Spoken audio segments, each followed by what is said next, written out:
Melek budaya, budaya melek. Tetap bersama kami di Indonesia Majapahit Channel. Hari ini kita mengadakan pembusukan di satu tempat yang ada di Trowulan. Jadi tempat ini didominasi oleh batu batah merah yang ukurannya lumayan besar juga ya.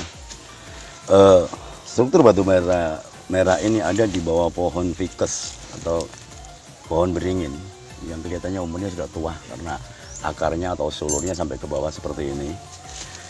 Struktur batu bata merah ini dicengkram oleh akar-akar dari pohon beringin ini.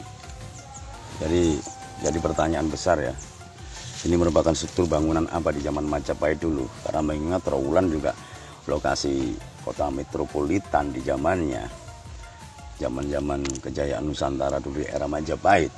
Karena Trowulan merupakan satu pusat peradaban, satu ibu kota yang begitu hiruk pikuknya dengan kegiatan sosial, politik, budaya, juga perniagaan dunia.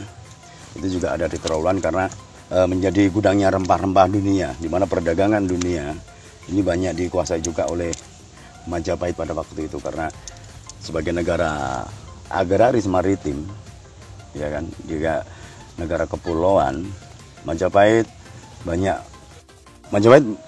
menguasai jalur-jalur perdagangan dunia, terutama perdagangan rempah-rempah ya.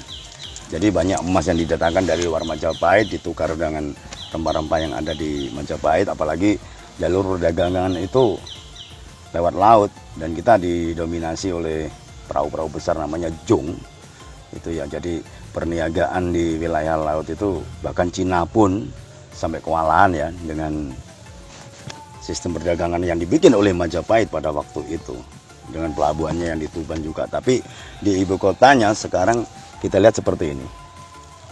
Ini negara besar di zamannya, tapi keberadaannya sekarang seperti ini.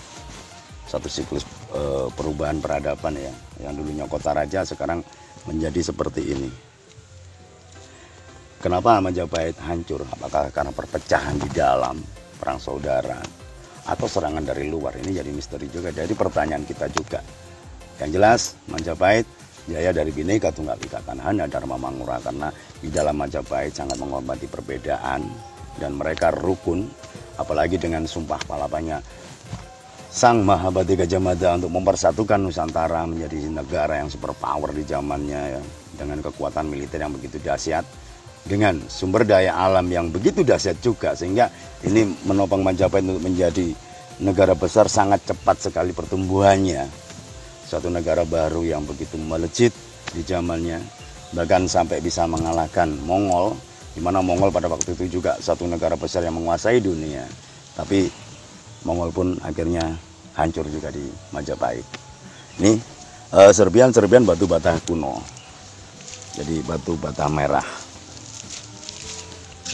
Goresan-goresan masa lalu itu masih terasa banget ada di sini ya. Jadi masa kejayaan kerajaan Majapahit dengan masa jaya pada waktu Mahapati Gajah Mada juga Sang Maharaja Hayam Wuruk mencapai ke masa keemasan Majapahit.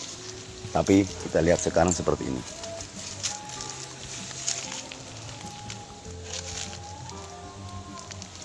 Ini jadi inspirasi kita bagi orang-orang muda ya, gimana leluhur kita bisa membuat satu negara yang begitu besar dengan cepat juga, karena dengan menghormati perbedaan dan tetap menjaga persatuan dan kesatuan bangsa dengan beraneka ragam yang ada di dalamnya, baik itu budaya, agama, ras, suku, bahasa, dan lain sebagainya.